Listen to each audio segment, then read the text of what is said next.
Hi there. Thank you very much for playing The Beginner's Guide. My name is Davey Reedon. I wrote The Stanley Parable, and while that game tells a pretty absurd story, today I'm going to tell you about a series of events that happened between 2008 and 2011.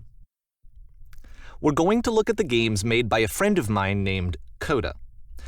Now, these games mean a lot to me. I met Coda in early 2009 at a time when I was really struggling with some personal stuff, and his work pointed me in a very powerful direction. I found it to be a good reference point for the kinds of creative works that I wanted to make. So just to start you off, this is, I think, the first game he ever made. It's a level for Counter-Strike. You can walk around here, by the way. And mostly it's just Coda learning the basics of building a 3D environment. But what I like is that even though he starts from the simple aesthetic of a desert town, he then scatters these colorful abstract blobs and impossible floating crates around the level. And of course, it destroys the illusion that this actually is a desert town, and instead this level becomes a kind of calling card from its creator. It's like a reminder that this video game was constructed by a real person. And it kind of makes you wonder, what was going through his head as he was building this? This is what I like about all of Coda's games. I mean, not that they're all fascinating as games, but that they are all going to give us access to their creator. I want us to see past the games themselves. I want to get to know who this human being really is. And that's exactly what we're going to do here. So, it's 2008, Coda starts making these games, and he never releases any of them.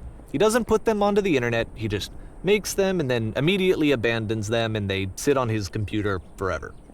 And I think he really understood this image of himself as a recluse. At one point, he jokingly renamed his computer's recycling bin to Important Games Folder. So, this was just how he worked. He tended to crank them out one after the other without even really pausing to try to understand what he had just made, until suddenly one day, he just stopped. In 2011, that was it. He made his last game, and then he hasn't made another one since. And that's why I've taken this opportunity to gather all of his work together, is because I find his games powerful and interesting, and I'd like this collection to reach him, to maybe encourage him to start creating again. And if the people like you who play this also happen to find his work interesting, then I'm sure it'll just send that much stronger of a message of encouragement to Coda. So thanks for joining me on this. If you have a particular interpretation that I haven't mentioned here, or if you just need to get in touch, you can email me at daveywreden@gmail.com. Okay, that's about it for introduction. Let's take a look at Coda's first proper game. As each game is loading, I'll show you the date that it was completed. This first one was made in November 2008.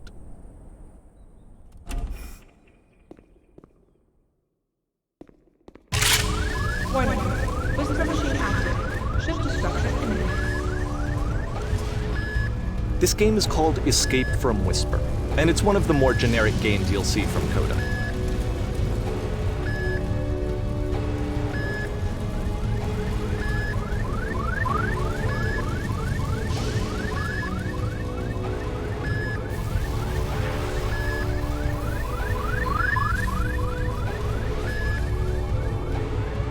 Security call breached.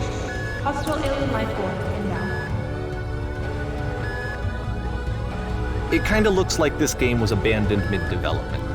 For instance, you have this gun, which you'd think would indicate that there are supposed to be monsters or enemies somewhere, but then clearly there are no enemies anywhere. You can't even reload the gun when you run out of bullets. But ultimately we don't really know. Maybe Coda thought that actually it was complete the way that it is. And I think that we should talk about his games for what they are, rather than for what they're not. Enemy force neutralized. Begin ship evacuation. I love how you can see the bottom of the universe from this room.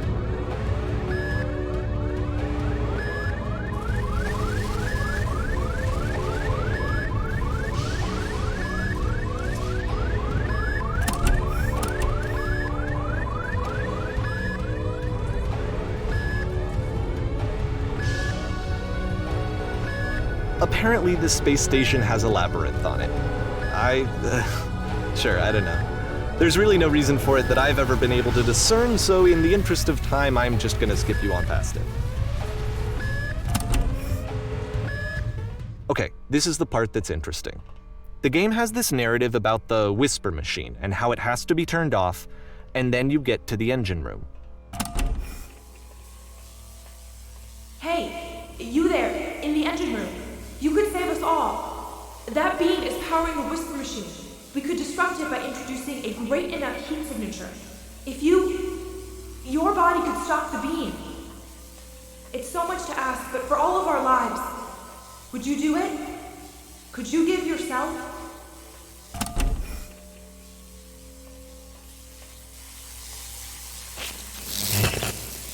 Let me pause here for a second. What you just experienced, stepping into the beam and then dying, is probably what Coda had initially intended when he was developing this level.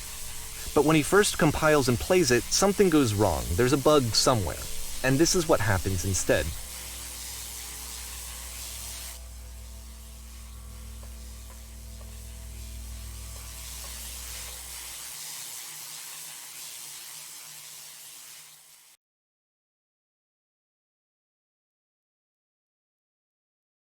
The beam causes you to start floating. And this is an important moment for him. Because yes, this is technically a glitch, but Coda identifies something human about it, like how small it makes you feel in the face of this larger chaotic system. Or this floating could be the afterlife, a peaceful place, juxtaposed against all of the hysteria that you've just had to traverse. I don't even know. I have no idea what he was thinking, but what's clear is that after making this, something lodges itself in his brain. He wants to do more of these really weird and experimental designs. So he stops work on this and moves on to a stream of tiny little games that go in all sorts of directions. Let's go ahead and take a look at the first game he made after leaving this one behind.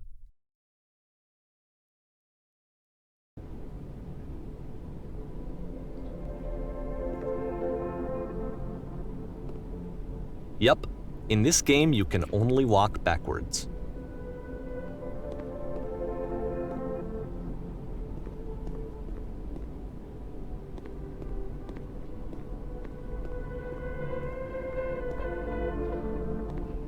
So it's a short and relatively minimalist experiment combining motion and narrative.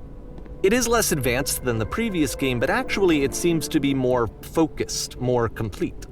Coda's trying to give it a unique voice rather than simply basing it on a pre-existing trope.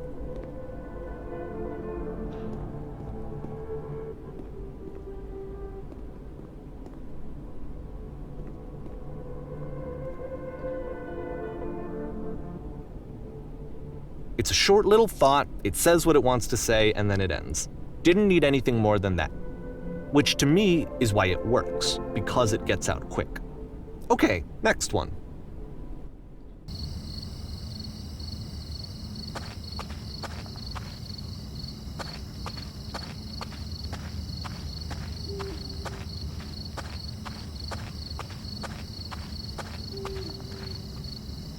And that's it.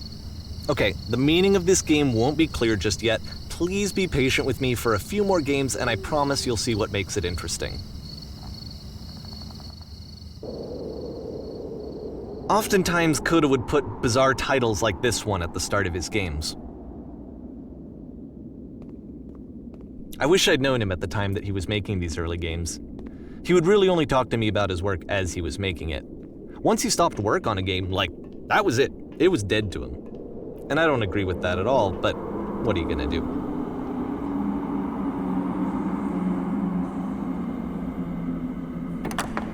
Once you've been slowed to an absolute crawl, the door at the top of the stairs opens. So why, if Coda's not showing these games to anyone, why bother opening the door at all? Well, to show you, I'm modifying the game here so that when you press enter, it'll bring you back up to full speed so you can enter the door for yourself.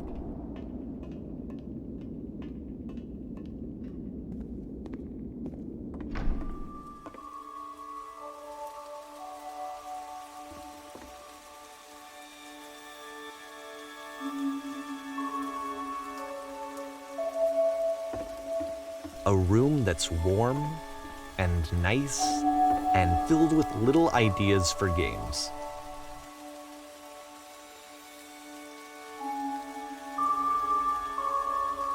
Coda would often tell me that he didn't mind if people thought of him as cold or distant. He said that he knew that he was actually a vibrant and compassionate person, but that it takes time to really see that.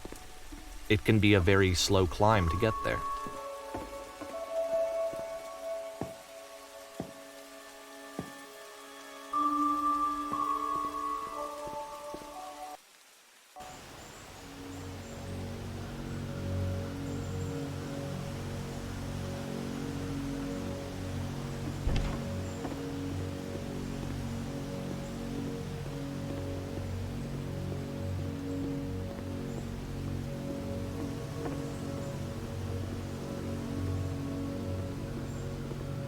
Well, this is new for Coda. It's an actual puzzle.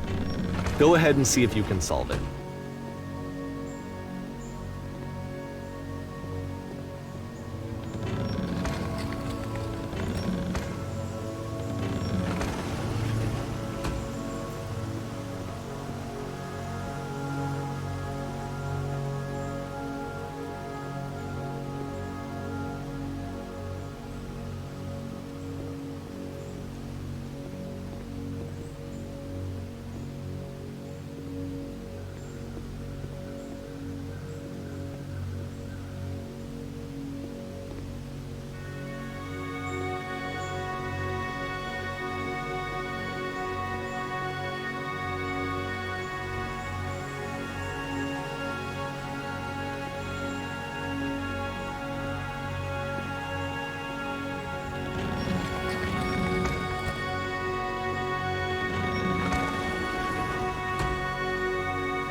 Don't forget that solution, because we're going to see this puzzle again soon.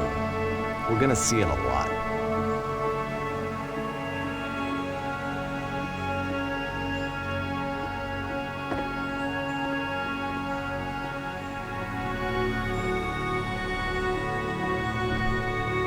So that seems to be it, right? You walk down a corridor, you solve a puzzle, you get to the end. Simple enough. All right. Now I'm going to modify the game again so that when you press enter, it'll remove all of the walls from this room.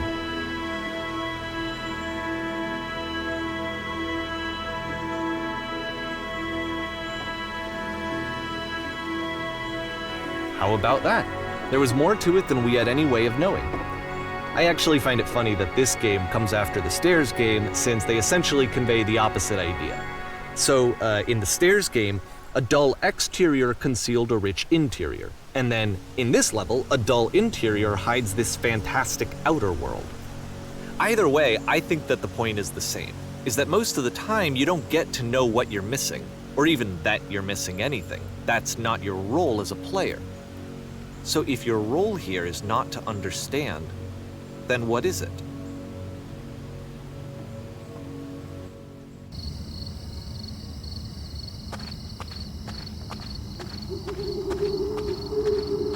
Aha! So, this, combined with the entering game from earlier, tells us that Coda believes his games are connected somehow. It could even be that the Stairs game and the puzzle game are literally connected in between this and the entering game. There's a bigger picture that all of his games are meant to play a role in, some larger meaning that we won't be able to grasp until we've seen all of them. And once we have, we can step back and start to understand what exactly that bigger picture is.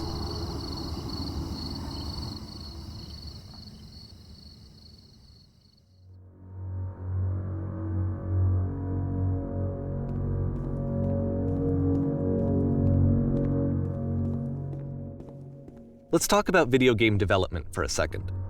Every video game runs on what's called an engine, which determines what the game can and cannot do. So in other words, the engine is a set of tools for game development. To make all of these games, Coda is using an engine called Source. Like all engines, Source has certain things that it does well, and it has certain things that it does poorly. One of the things that it does very well is boxy linear corridors. That's why so many of Coda's games are set in these large, flat, empty rooms, is just because he's working with what the engine does well.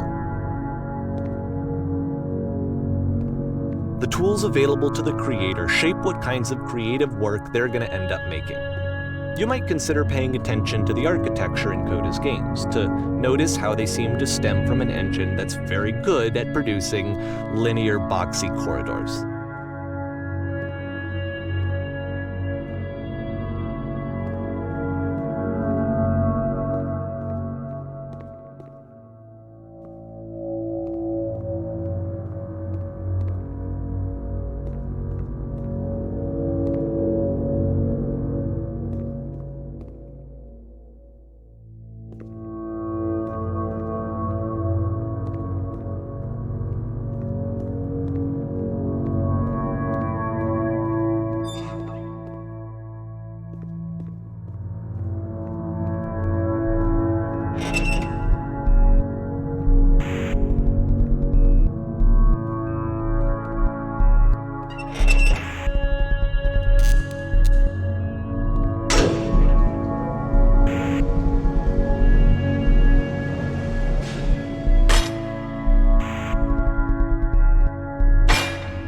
This prison, funny enough, in Coda's original design, the doors stayed shut for a full hour before letting you go. If you don't mind, I think we're gonna skip that. This is something that he and I used to argue about a lot. You know, whether a game ought to actually be playable, whether it means anything if no one can get through it.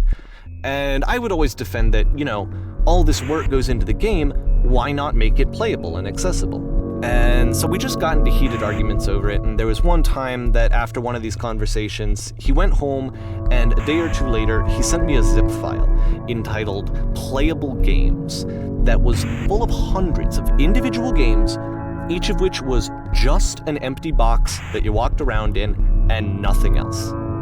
Believe me, I played every single one of those just to find out if there was like a gag hidden somewhere. There wasn't.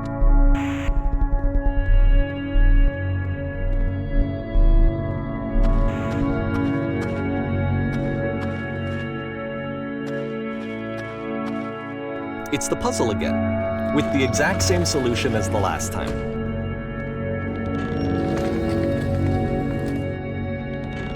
There's still no clear indication of what makes this puzzle so special that Coda is going to return to it over and over. But I promise I'll share with you my interpretation very shortly.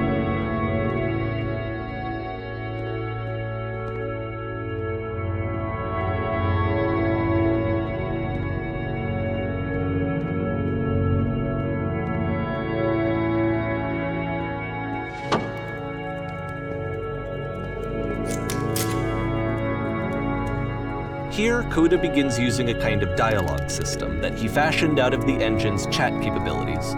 Use the 1, 2, 3 buttons on your keyboard to respond.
and so we make one last descent down to the final floor of the level.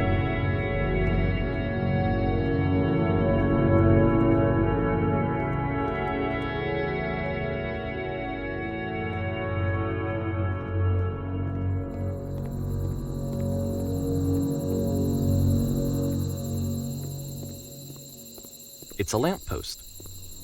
Okay, I can't tell you quite why, but for some reason, Coda fixates on this lamppost. It's going to appear at the end of every single one of his games from here on out. I'll tell you what I think. I think that up to this point, he's been making really strange and abstract games with no clear purpose, and maybe you can only float around in that headspace for so long. Because now he wants something to hold on to. He wants a reference point. He wants the work to be leading to something. He wants a destination, which is what this lamppost is. It's a destination.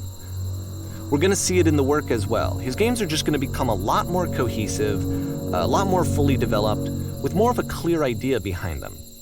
And as we go, that idea will get clearer and clearer and clearer.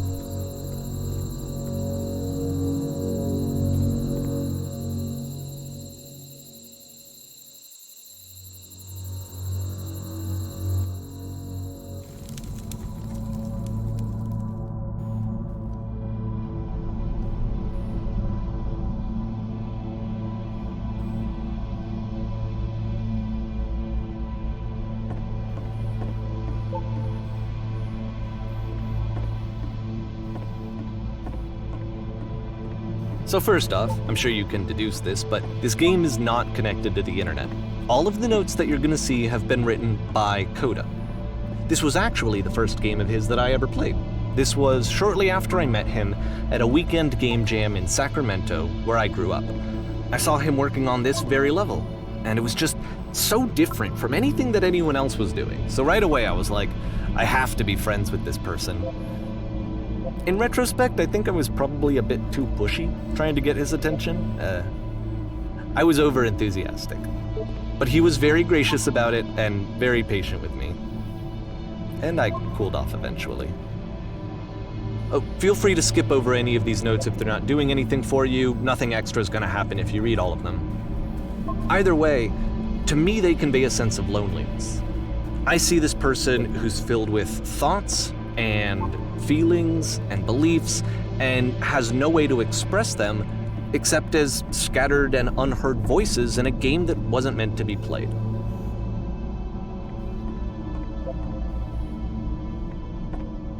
But it's ironic, isn't it, that in playing this game and seeing how alone Coda often felt, that we get to know him better and actually kind of connect with him.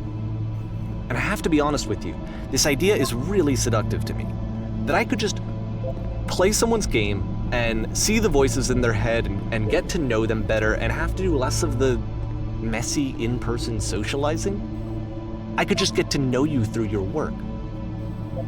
I think this is why I always liked Coda's games so much, is because it felt like they let me have that connection.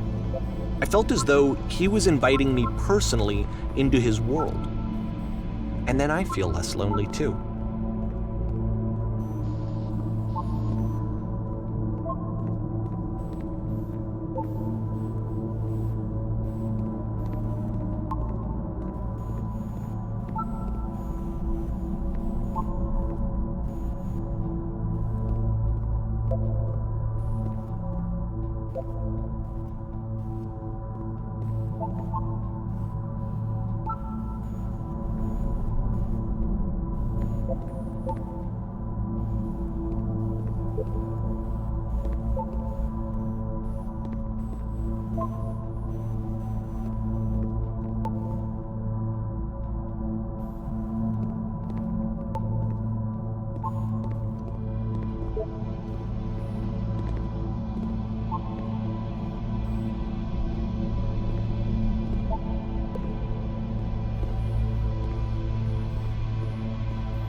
At the end of this level, we're going to see the puzzle again.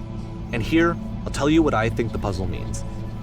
Each of these games represents an idea that was on Coda's mind at the time that he was making it. And the puzzle is a way of closing the door on a previous chapter of his life before moving on to the next one. In each of his games, after exploring a theme that, he might find difficult, Coda can then place this puzzle that he knows has a reliable solution, he understands exactly how it works, and so it gives him a simple mechanism for moving on.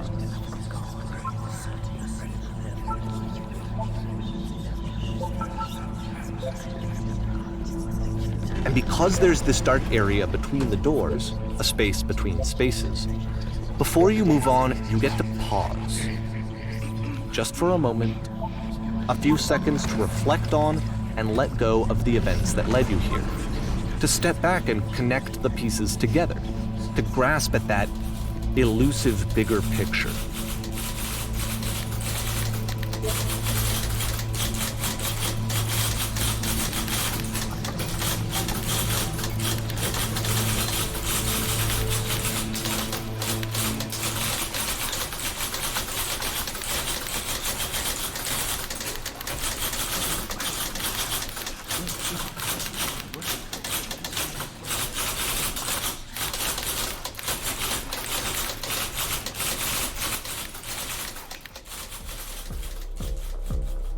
Okay, this one is tough. It's gonna kind of just spin its own wheels for a few minutes. Hang with it.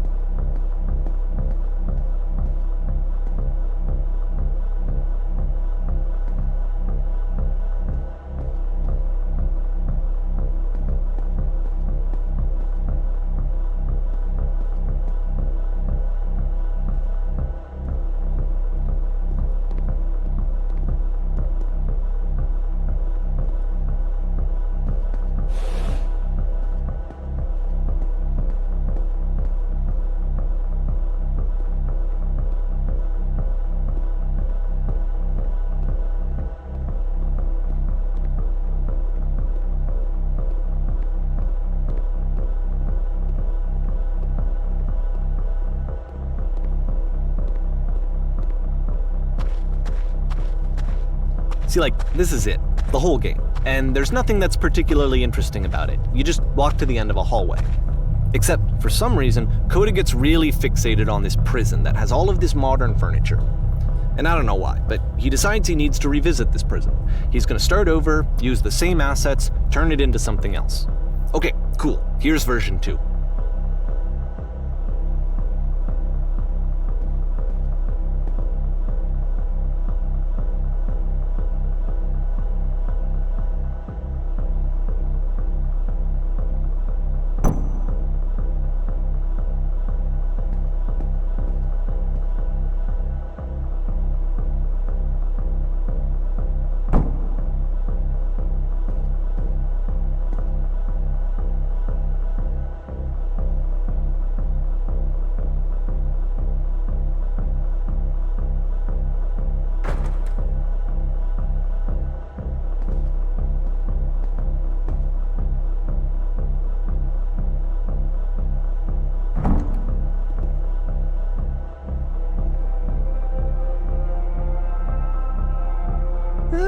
there's a bit more to this one, but still it's not really communicating anything. It's kind of just weird for weirdness' sake.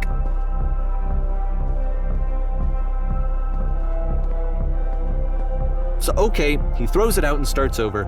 This time he comes at the prison idea from a different direction.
And of course, now the table is gone and you can't begin the chain of events to escape. Here's a version where there are no bars, but you can't actually get to the well. And then a version where the inside of the prison is the outside and the outside is the inside. Let me just blink you real quick through a few more of these. I mean, he really unloaded on this prison idea. There's nearly a dozen of them. Personally, I think it's awful to watch this, to see a person basically unraveling through their work. And for what? Like, at what point do you just go, maybe there are game ideas other than this prison that I could be working on? But Coda doesn't have that voice telling you to stop, that particular mechanism of defense against yourself. Without it, you just spiral. And so he keeps going and going and going and going and going, and then he hits on something. And he likes it. And that's it. He's done. He stops making prisons. This is the very last version of the prison game that he created, and the reason I think it works is that the prison is not actually in it.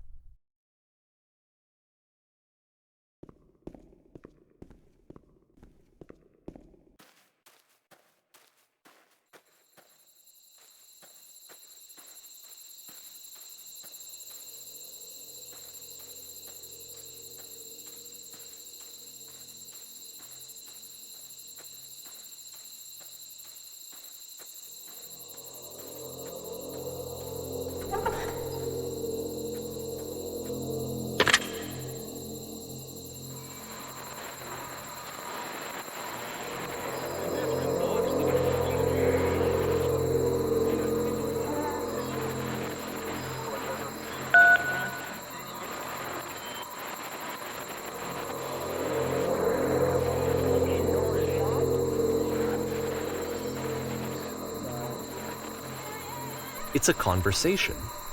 And so this is what Coda wants, is to be able to talk to someone, to share what's on his mind, and to get some good advice from someone who knows. But the irony is that even in this scenario, you're still talking to yourself. You know, all of these games so far are Coda talking to himself.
I can see why he considers this a fitting conclusion to the prison games. After all of the obsession and frustration, just to be told by someone you can trust that things are going to be okay. Wouldn't that be nice?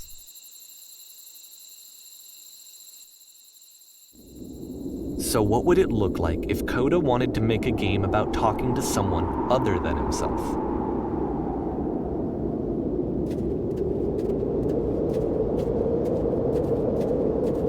To me, this environment is meant to represent Coda's puzzle, with the two doors on either side and a dark transitional space between.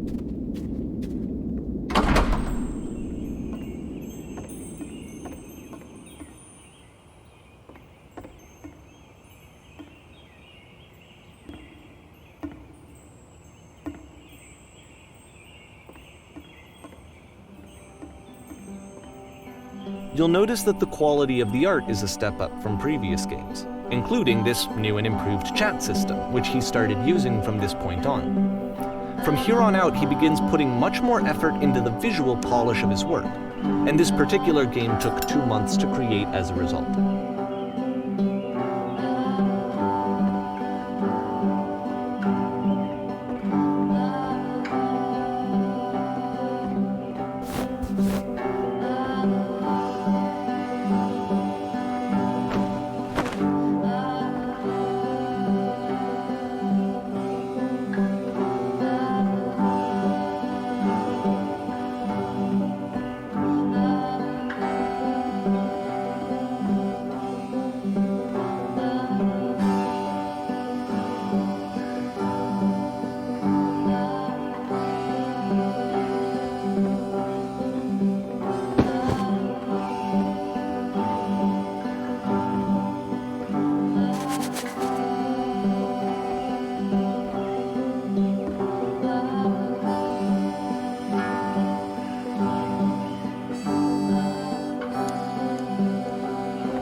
After the intense set of prison games, this house cleaning level almost feels like cleansing.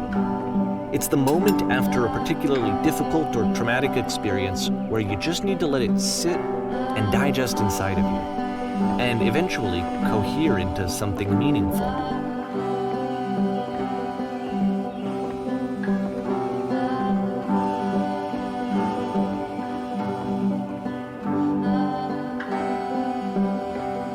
I know that Coda really liked this game. Of all of his work, actually, this was the only one that he called me up to ask me to come over and look at it. This was during a period of a few months where he was like grossly happy all the time, just walked around with a constant smile on his face.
glad he made this. I'm glad he found some peace.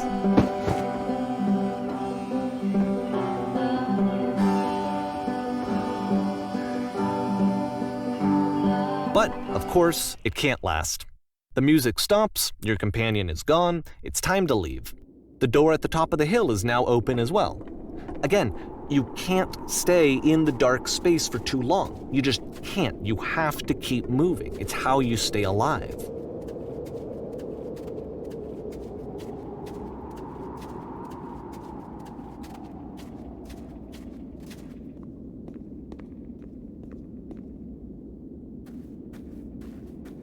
Which is the whole point of the puzzle doors, right? That sooner or later you have to pick up and move. I really thought that was the point of it.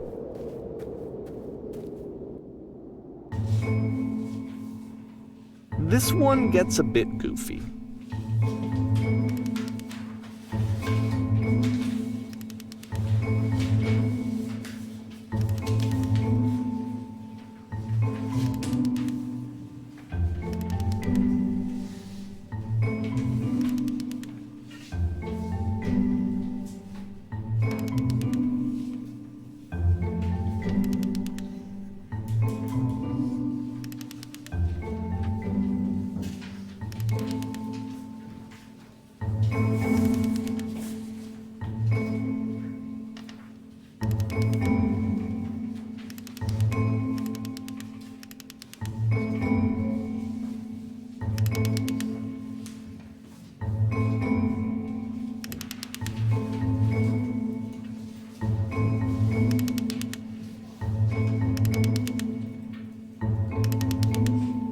About halfway through the game, the perspective shifts.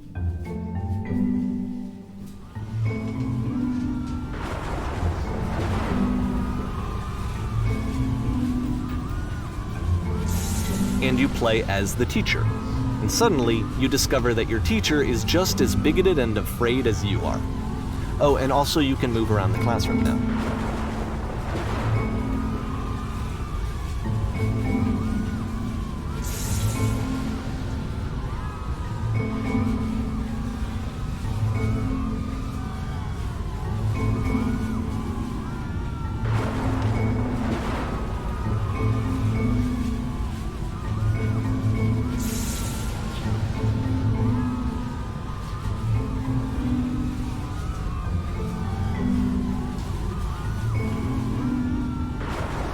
I fell pretty hard for this one.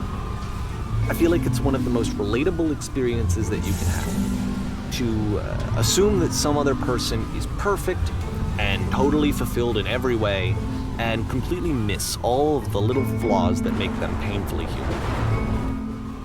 I think about this game a lot these days.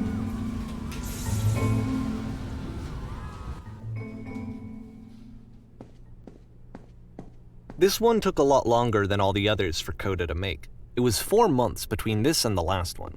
That's twice as long as it took him to make any other game before this, and it's not like it's particularly complex, so I remember I found that a little strange at the time.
The game ends with this eerie premonition of what's going to happen next in Coda's life. The solution to social anxiety, to fears of having to perform and having to chase success, the answer for Coda is to withdraw, to hide himself away. Which is what leads to scenarios like the stairs that slowed you down several games ago, where it just becomes harder and harder to access Coda's inner landscape because he keeps retreating. He just keeps backing away from possible connections to anyone other than himself. And to be honest, I didn't consider it very helpful when I first played this game. It looked to me like he was trying to justify the idea of just disconnecting yourself from the world. And that wasn't what I wanted for him or for his games. Because I feel like a lot of his games are inviting me to connect with this person, to bring him closer. But what can you do? After this, Coda went off and took another 5 months to make a new game.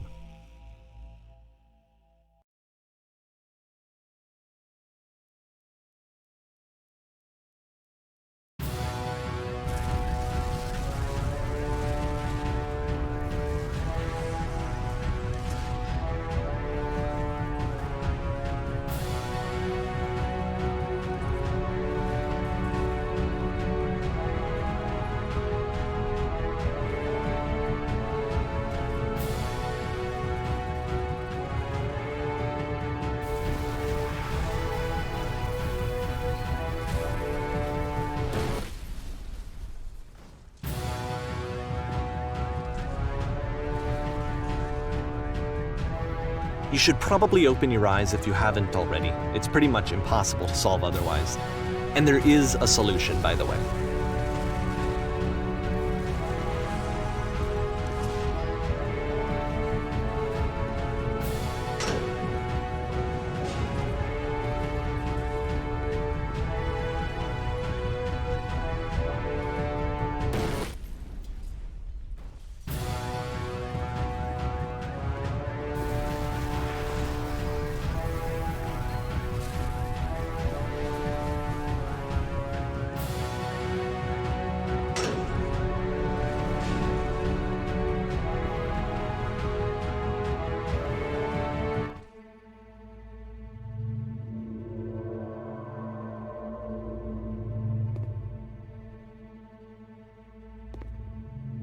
Like I said, I was getting concerned. First off, he's never been this explicit in his work about exactly what he's thinking. So where's that coming from? But then even weirder, his work has potentially stopped being an outlet for him. Not like he's having trouble iterating on ideas, but he literally just can't think of new ideas anymore. And in person, he was being a lot more distant than usual. Like, you know how sometimes a person will just deflect anything that you say in order to keep themselves disconnected all the time? It was that kind of thing. Here was the point in my relationship with Coda where I really started to wonder if he needed my help in some way. His games are going to get more desperate from here on out. After this game, it's almost 6 months before he finishes something new.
If the last game featured Coda talking explicitly about his creative frustrations, this one turns it up to 11. Now, put yourself in my shoes playing this.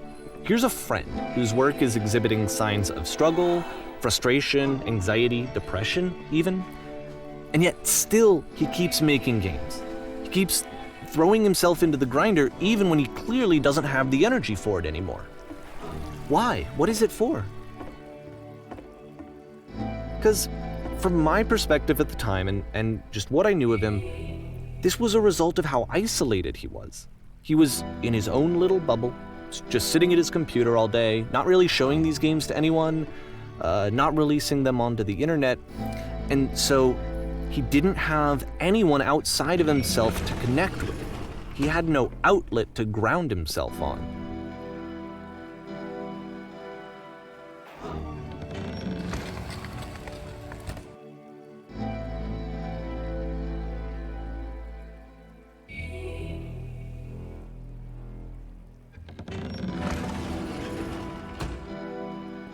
You can't talk yourself out of loneliness. It doesn't work that way.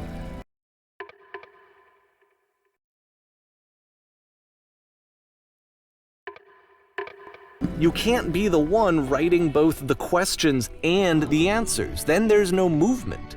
Then there's no circulation.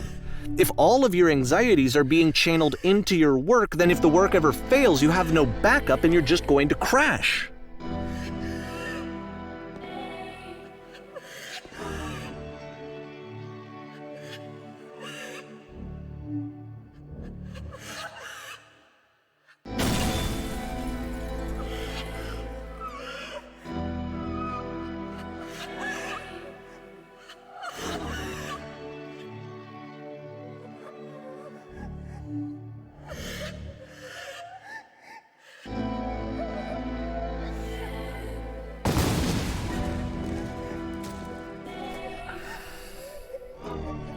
Seeing this game at the time that he made it, it looked really unhealthy to me.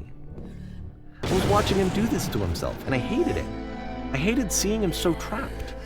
It's like, video games are not worth this amount of suffering. This is someone I really cared about, and I used to get so much joy out of seeing him create. For him to suddenly become angry and frustrated like this, it was the worst thing for me. I don't know. This is what I felt like. I don't know how else to explain it. I wanted it to stop more than anything. I never felt so rotten. I needed more than I had ever needed anything for this to stop. But it didn't stop. After finishing this one, Coda takes another 7 months and comes up with a new game.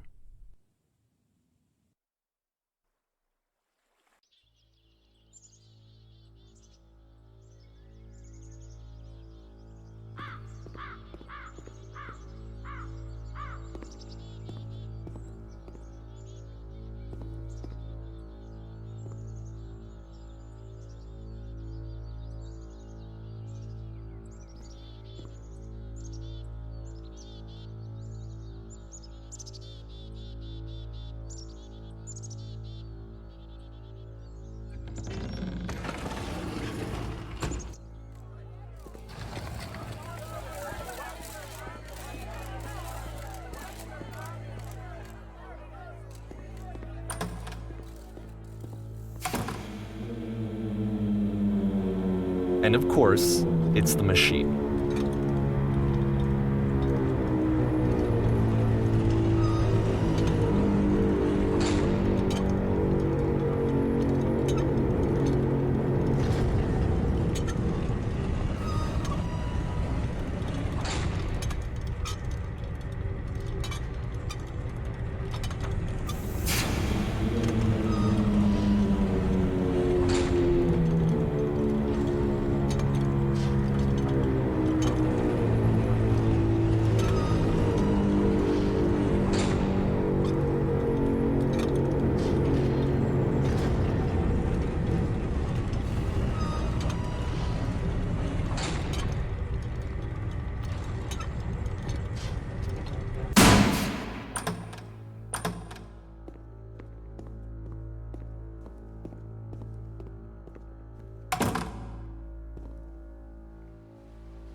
So now the work is becoming self-destructive. And I'll tell you, at the time that I first played this game, shortly after he made it, here's what I'm thinking to myself. I'm thinking that code is stuck in his own head, and that it's having a very negative effect on him, and that all he needs to do is just start showing his work to people, to get some actual feedback on his game. It might get him out of isolation. And so, as I'm thinking this, I realize that I could be the one to initiate it. Because it would never occur to Coda to start actively soliciting feedback, so what if I did it for him? If he could see the difference it would make to have more actual conversations with other human beings, would that bring him out of his mental spiral? Would it give him confidence in himself? Would it bring meaning back into his work?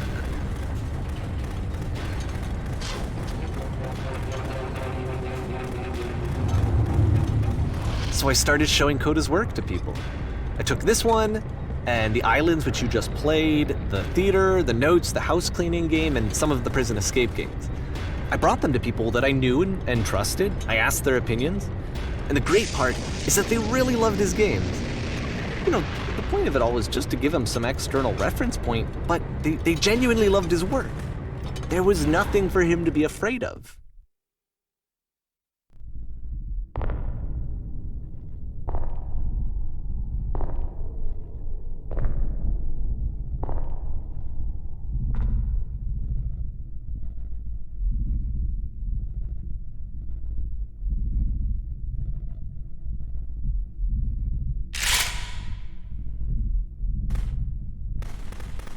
Can you see why I felt like this was the right thing to do?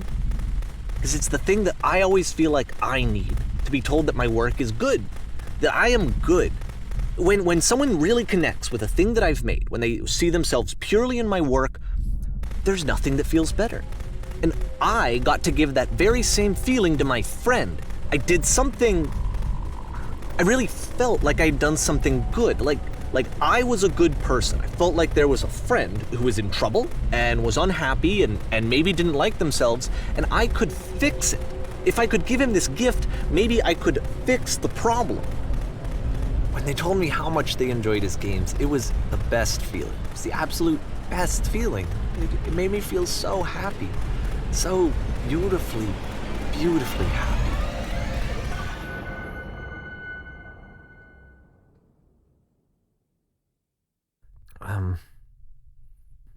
So anyway, Coda finishes this game, and then really he just kind of takes off for a while.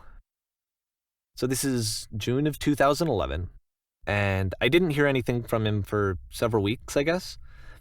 And so out of nowhere, one day I get an email, and it's got a private link to a new game of Coda's. This one is called The Tower, and to my knowledge, it's the last game that Coda ever made. So let's take a look.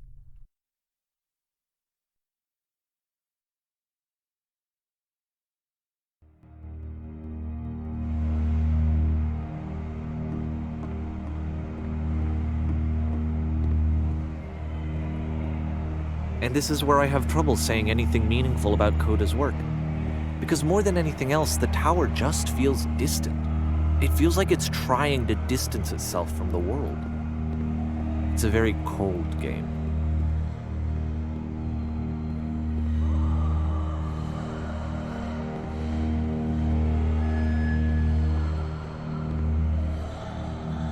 This room actually has a maze in it.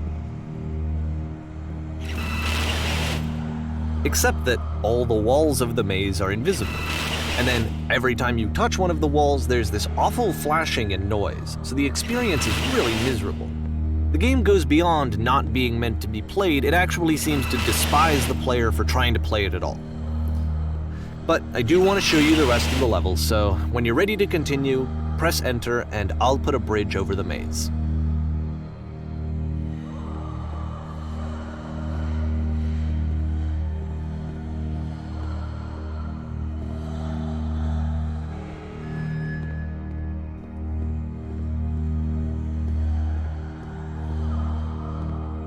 And to be fair, it's not like this is the first game that's needed some modification to be playable. Like the house cleaning game. That one used to actually loop the cleaning chores and you just cleaned a house forever.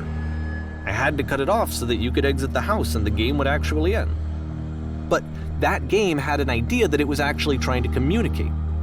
What's the deeper idea behind the invisible maze?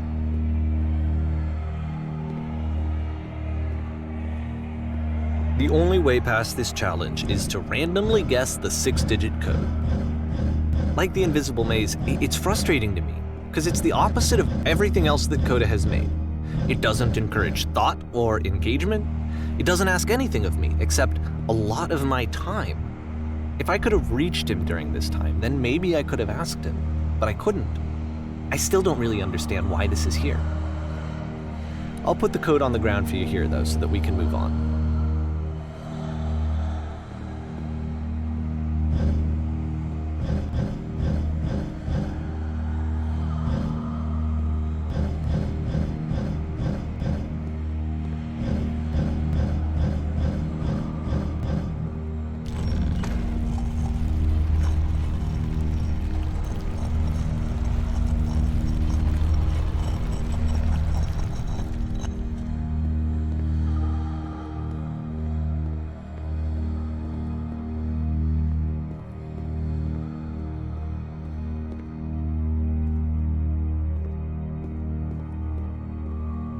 The switch to open this door is actually on the other side of the door, meaning that it's literally impossible to solve from this side. So even if you somehow brute forced your way through the first 2 challenges and you got to this point, there's actually just no way to progress. And it's scary for me, the idea of Coda cutting himself off entirely, just saying, that's it, that's the end of the conversation, not giving me any way to fix the problem. I feel like a failure, I guess, when I can't fix the problem. But I can open this door for you, so let me do that. Was I a failure for not understanding this game? I don't know why I would be. It's not like everything needs to have a solution, but I feel it somehow. I feel like I failed, and I don't understand why. I remember, it's June of 2011. I'm playing this for the very first time, and as I'm playing, I'm thinking to myself, I don't know this person. I have no idea who this person is. It wasn't the guy I knew, it wasn't my friend. I had come to so many conclusions from looking at all of his work up to this point, and then suddenly none of them... I had been trying to, though. That was the thing. For years, I was trying to get to know him, to understand who he actually was and what he stood for. I asked him so many times to please just tell me what his games mean to him. I asked him please to tell me what the 3 dots mean. And he wouldn't.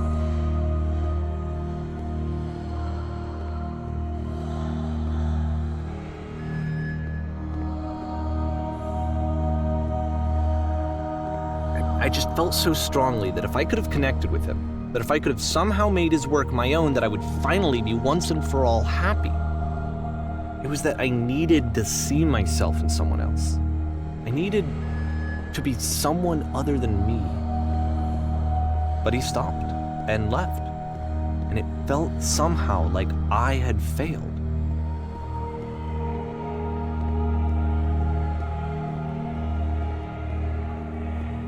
Where did I screw up?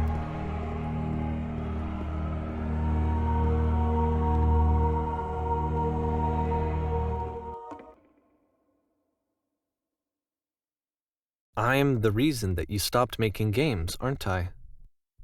It's because of what I did. I poisoned it for you.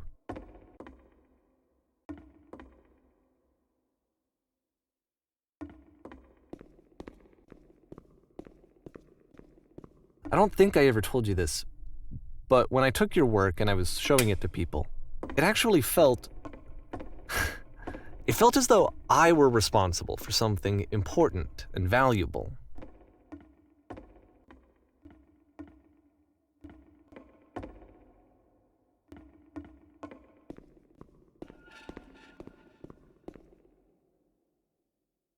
And the people who played them, they treated me like I was important. They really listened and cared about what I had to say. Even though I was showing your work, I felt good about myself. Finally. For a moment, while I had that, I liked myself.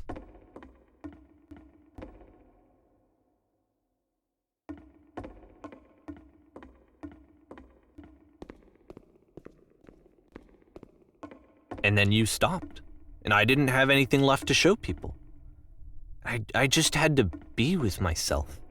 And as soon as that happened, there was no feeling at all. Nothing. Less than nothing. What does that mean?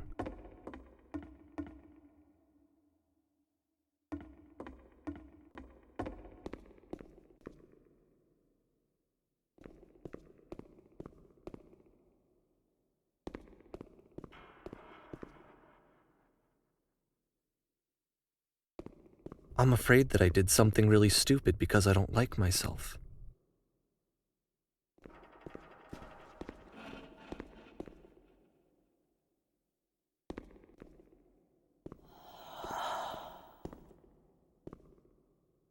That's why I'm releasing this collection of your work, is because I haven't been able to find any other way to reach you.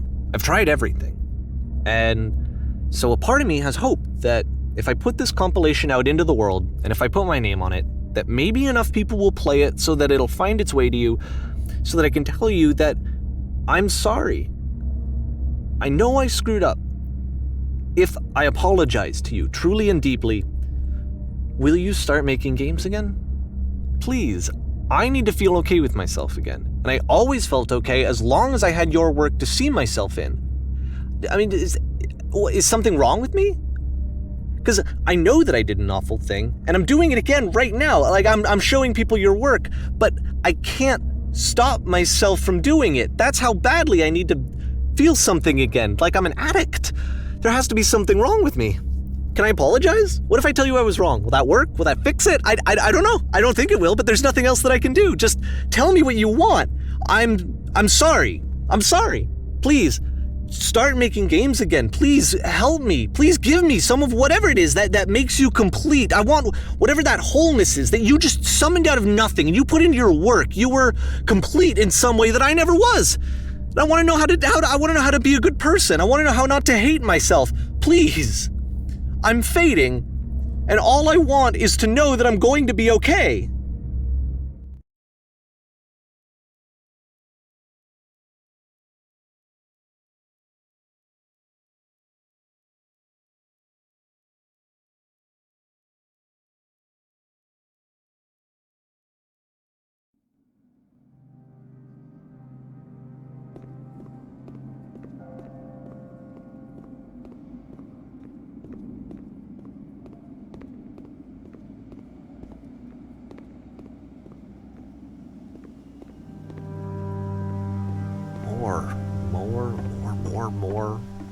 More love, more praise, more people telling me that I'm good. Always more. It's like a disease. Solution.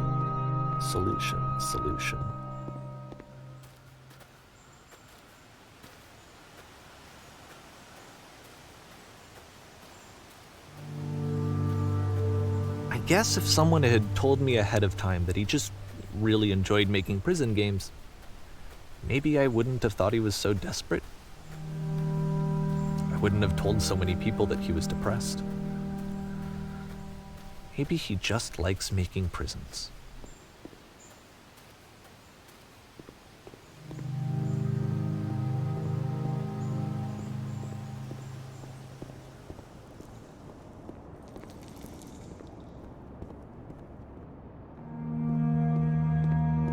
Even now, the disease is telling me to stop. Don't show people what a shitty person you are. They'll hate you.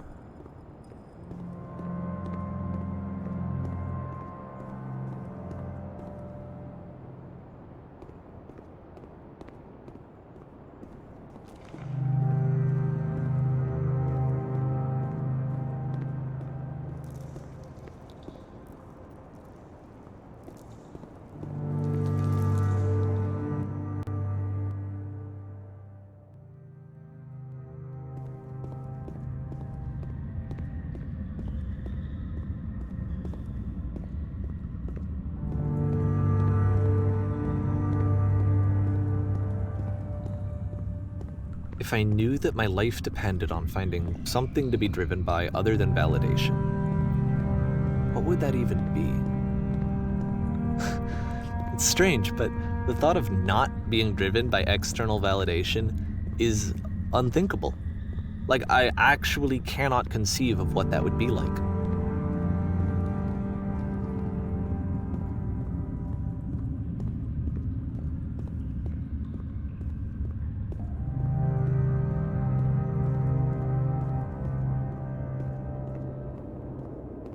What now?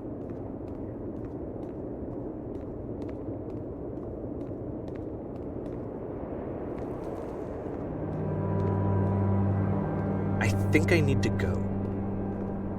And I'm sorry, because I know that I said that I would be here and I would walk you through this, but I'm starting to feel like I have a lot of work to do. I have a lot that I need to make up for. And so I'm just gonna... Okay.